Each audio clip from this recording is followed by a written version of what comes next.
nagu öeldakse ka selle kohta, et esimene mõte, mis tuleb, see on õige, usalda seda.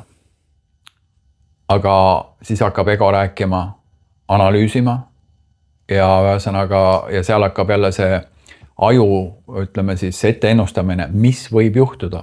Ja siis ongi see, et ta hakkab sul ette ennustama asju ja siis hakkad analüüsima, kaaluma, aga tegelikult keha annab sulle alati õige tunde, kui sa vaid oskaks seda kuulata või ütleme siis tunda ja see on tõsi.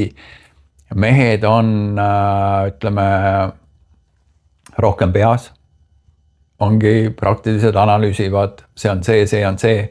Naised on rohkem kehas, tunnetavad rohkem, aga jaa, et eks see on nagu meeste puhul ka see, et mees peab olema tugev ja et mida sa siin, umbes, et sa ei saa olla emotsionaalne ja sa pead, et ongi, mees peab olema tugev ja tegus. Aga tegelikult me toimime kõik ikkagi läbi keha, sellepärast on ka haigused.